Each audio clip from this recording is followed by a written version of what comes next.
Welcome to another show. Today, we're going to look at the top 10 Fantastic Four movies and television. I'll turn you all to statues with liquid titanium steel. Quick, Sue, you're force field.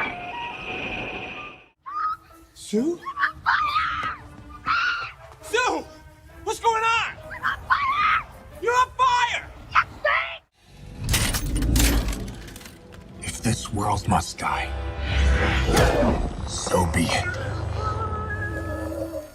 The Fantastic Four, Marvel's iconic superhero team, has a rich history both in comics and on the silver screen. Over the years, multiple adaptations of Reed Richards, Sue Storm, Johnny Storm, and Ben Grimm have emerged, each trying to capture the essence of the original comic books. Here's an exploration of some of the top Fantastic Four movies and TV shows, assessing their impact in storytelling and fan reception. Well, you're gonna need a pilot. I know the negative zone like the cracks in my big rocky hand. You don't. Only way I open this door is if I go to. The next appearance of the Fantastic Four occurs on Hulk and the Agents of Smash. While the Thing made a few appearances on his own in connected series like Ultimate Spider-Man and Avengers Assemble, he would be joined by the rest of the Fantastic Four for an appearance on Hulk and the Agents of Smash, to fight off an invasion of alien frogs known as the Tribatites, wearing Ultimate Fantastic Four-inspired costumes. Just my luck. Everybody, form a perimeter around that monster and we'll attack from all sides. You can try to surround me, but I will tear you apart. The next appearance was on Spider-Man the Animated Series. The Fantastic Four only made a few small appearances in Spider-Man the Animated Series from the 90s. They did memorably feature an adaptation of the Secret Wars comic event that introduced the Beyonder. Spider-Man was able to select a handful of heroes that he had previously encountered to help fight a group of villains on Battleworld. And he chose the FF along with Captain America, Iron Man, Storm, and Black Cat.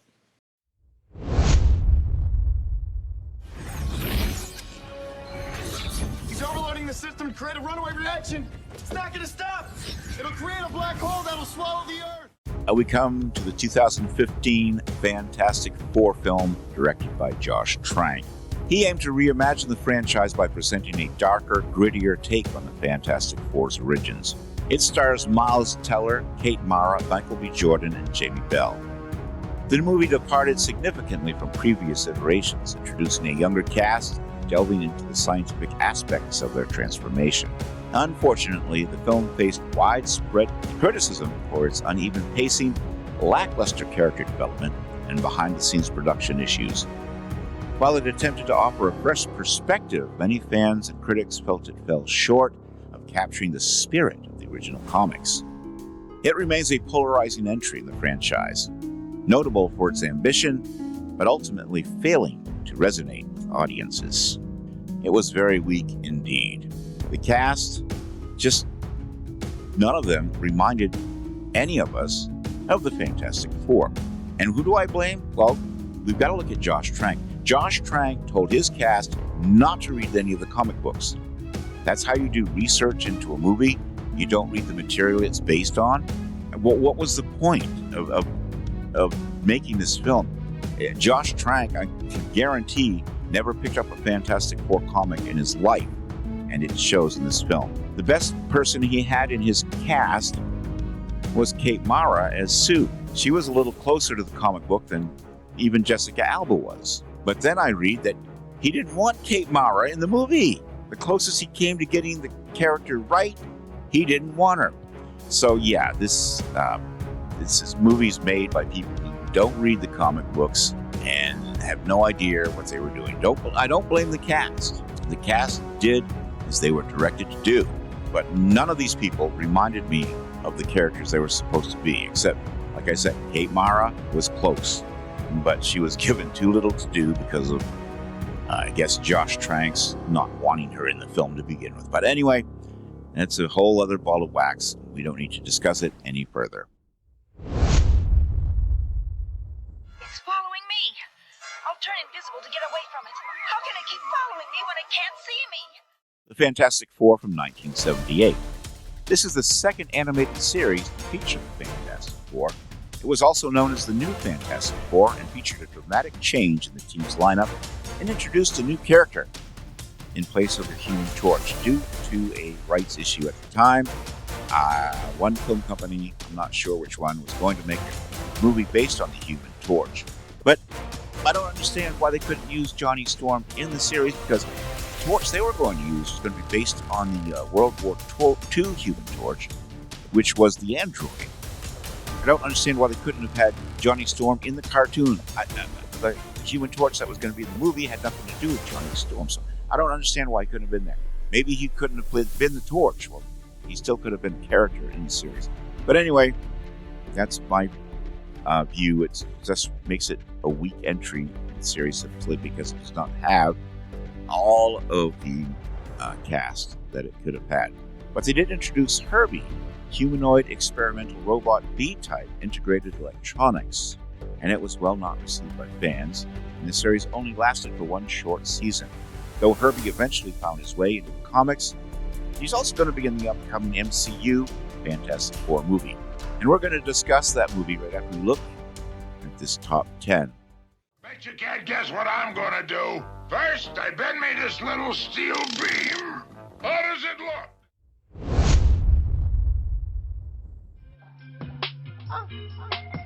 They ought to teach this in school. It's not always cool to be cool. What? You try to play your phone. Now we're coming to the Marvel Action Hour from 1994 to 96. Marvel Comics was on a roll in 94.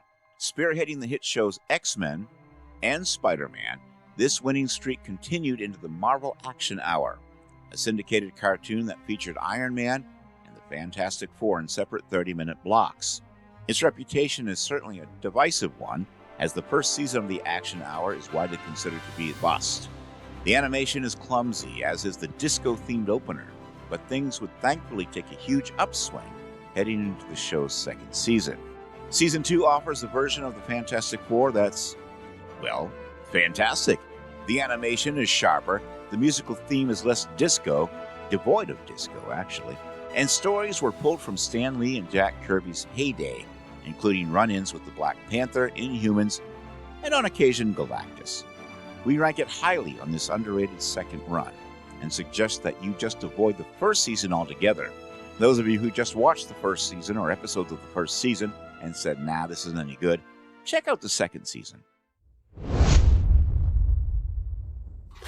I still say she's a doom-butt. No one could be that horrible. I'm sorry. I just don't have time right now, Mrs. Monet. Maybe next week. Then we come to the Fantastic Four from 2006. Those who didn't watch Cartoon Network in 2006 probably missed the episodes that made up Fantastic Four, World's Greatest Heroes. Released in the wake of the live-action film, this series ignored nearly all of the film's changes and opted for a more chic, contemporary approach that showed in the animation.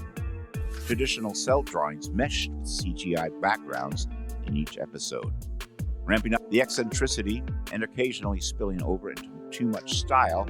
For example, Johnny Storm's hair wasn't far off from that of Johnny Bravo. Where the show made up for this anime apping was in the original stories. Each episode paid respect to Marvel mythos, mixing the headiness of the golden eras with the polish of the John Byrne, Chris Claremont period. It offered a tone that was surprisingly strong while avoiding the cheese that accompanied the film version. Sadly, due to the show's hectic switches from Toonami to Cartoon Network, constantly switching time slots, cancellation was swift. Too slow.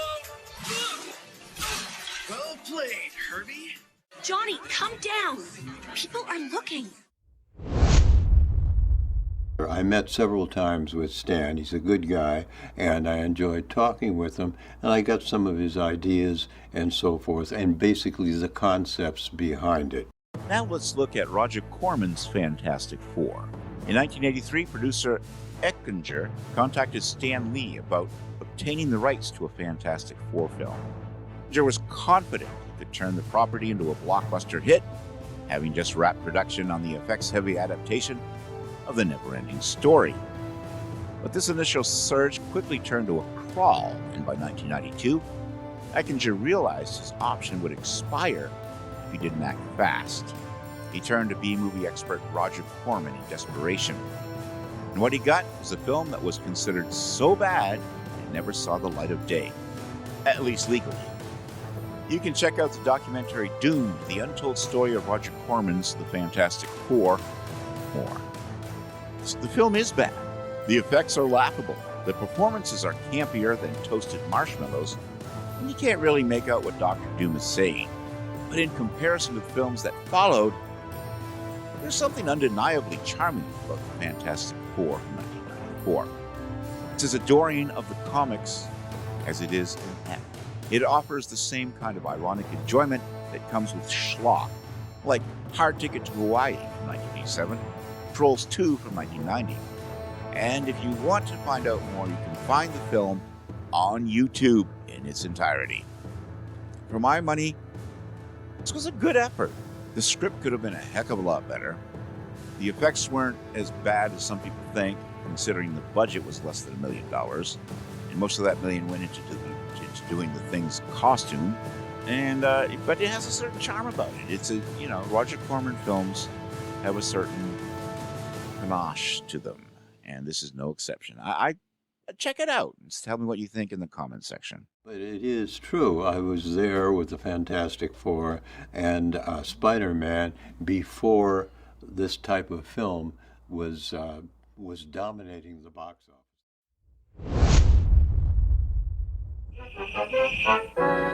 You did it, Susie! Just in time. She's exhausted. Let's get out of here. Let's look at the Fantastic Four from 1967. September 9th, 1967 was a landmark day for superhero cartoons. Hanna-Barbera not only introduced Spider-Man, the iconic series, and that theme song as well, that crawled into our national conscience, but the first ever adaptation of the Fantastic Four as well. While the former may have more nostalgic pull with fans, there's little denying that the latter is the most beloved take on Marvel's original team.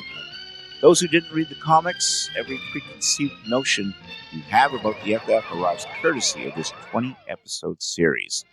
Hanna-Barbera honors the Lee Kirby stories of the 1960s with a style, via cartoonist Alex Toth, that is both colorful and faithful to its science fiction roots. The characters are exact translations from page to screen, while encounters with the Mole Man, Super Skrull, the Watcher, Silver Surfer, and Dr. Doom remain the Fantastic Four standard even 6 decades later. Not convinced? Click on it to check out the opening theme song. If one is looking for the classic feel of the original comic books, there's no finer source. I spent my whole life protecting you, and for what? So you could play Twister with your girlfriend while I'm the freak of the week? The Fantastic Four from 2005. This film, directed by Tim Story, marked one of the first major attempts to bring Marvel's first family to live action, starring Ioan Gruffudd as Reed Richards, Jessica Alba as Sue Storm, Chris Evans as Johnny Storm, and Michael Chiklis as Ben Grimm. The movie focused on the team's origin story. After exposure to cosmic radiation during a space mission, the four gain superhuman abilities and team up to face Victor Von Doom, played Julian McMahon. While the film received mixed reviews, it was praised for its visual effects, humor, and Michael Chiklis' chemistry with Chris Evans. It successfully introduced the characters to a new generation, though some critics felt it lacked depth and relied too heavily on cliches. Nevertheless, it remains a nostalgic favorite for many fans. And on my own personal note, I'm kind of mixed on this movie. I think the cast was perfect. Ioan Gruffudd, no actor in Hollywood looks as close to the comic book drawing of Reed Richards as Ioan Gruffudd. Chris Evans and Michael Chiklis as Johnny Storm and Ben Grimm had the perfect chemistry of those two characters. If you read the old Strange Tales comic books, which focused on just those two, you can see that shine forth in these performances. Now, Jessica Alba was probably the weakest cast member. She was just kind of too young to play a scientist. I think in the first one she should have been a science student, because she just, like I said, she's just too young. She colored her hair to try to look as close to the comic book as possible, and that made her acceptable.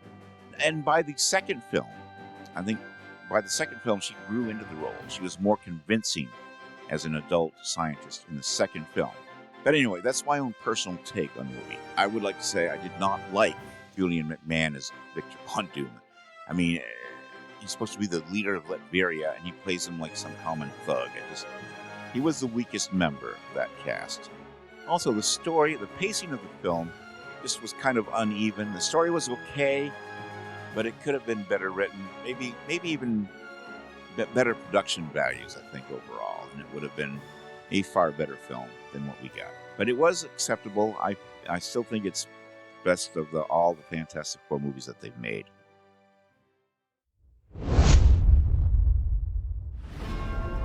We need a way to locate and intercept that object. What is it? We were hoping you could tell us. Now let's look at Fantastic Four: Rise of the Silver Surfer. The sequel to the 2005 film delved deeper into Marvel lore by introducing the fan-favorite character Silver Surfer, portrayed by Doug Jones and voiced by Lawrence Fishburne. The movie saw the Fantastic Four facing the cosmic entity Galactus, kind of silhouette of Galactus anyway, and grappling with their own interpersonal dynamics. This installment improved upon some of its predecessor's shortcomings, offering a more compelling story and showcasing the team's evolution. The Silver Surfer was particularly lauded for his portrayal, though Galactus' depiction as a cloud-like entity was heavily criticized by fans. Despite its flaws, the film is remembered for its ambition and for expanding the Fantastic Four's cinematic universe. Wow, folks, we all know the story. 4 brave astronauts head off into space and come back forever changed. I wanted to understand the universe, its secrets, its design. But the moment we went up there, everything changed. And all of this is going to lead us into the newest Fantastic Four movie that is coming out. Fans of the Fantastic Four are eagerly awaiting the upcoming MCU adaptation, which promises to integrate the team into Marvel's shared cinematic universe. Announced by Marvel Studios, this new iteration is expected to feature a fresh cast, compelling storyline, and creative vision of the MCU. While details are scarce, anticipation is high as fans hope for a definitive portrayal of the first family. But I have to say, I don't think this film's going to succeed. First of all, they introduced John Krasinski in Doctor Doom and the Multiverse of Madness as being Reed Richards. And now, in this film, it's going to be Pedro Pascal. Also, Shia LaBeouf is the Silver Surfer. What happened to Norman Rad? I know that Shia LaBeouf was the Silver Surfer briefly in the comic books, but that run was not popular. Also, I'm told that Sue Storm is going to be the leader of the Fantastic Four. In the 1960s, it's going to be set in the 60s, and she's the leader. And then the new Johnny Storm says that he's going to bring his character up to date by not being a womanizer the way the character has been portrayed before. So I'm kind of wondering if this is going to be worth watching. The trailer I've seen is mediocre at best. I kind of like the way the Thing looked, except that his head could have been, I think, a little bit bigger than what we see in this. And his voice, every iteration of the Fantastic Four in film since 1967, because the Thing is made out of rocks, his voice has always kind of had a gravelly aspect to it. You know what I'm saying? And in this trailer, I don't get that. I don't get the voice. It doesn't sound right to me. I don't know. So I'm kind of cautiously optimistic. I want this film to succeed. I'm a huge Fantastic Four fanatic. Growing up, I collected Fantastic Four comics and had everything from the first issue all the way up to 300 before I stopped collecting. The reason I stopped collecting? Well, that's a topic for another video.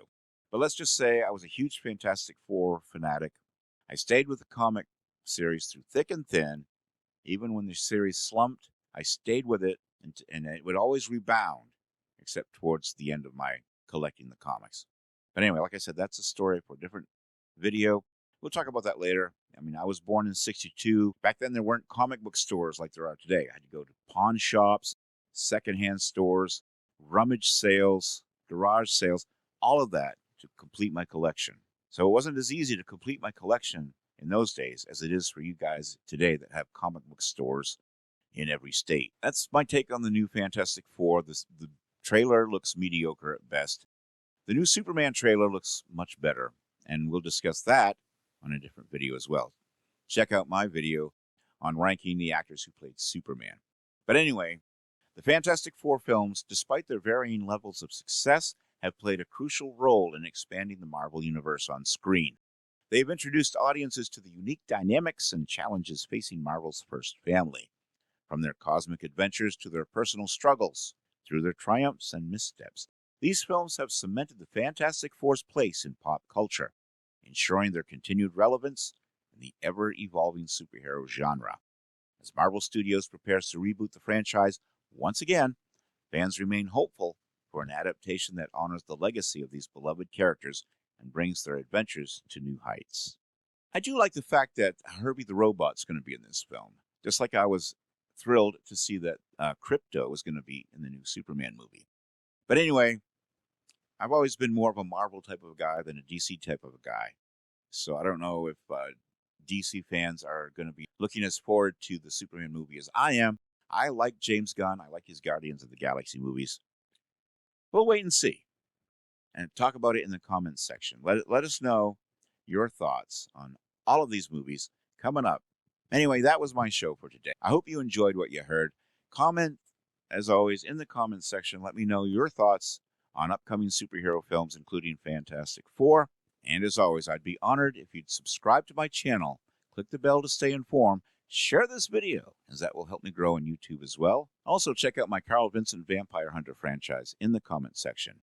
Until next time, this is Kevin Gibbons saying, live long and prosper. May the Force be with you. Keep reaching for the stars.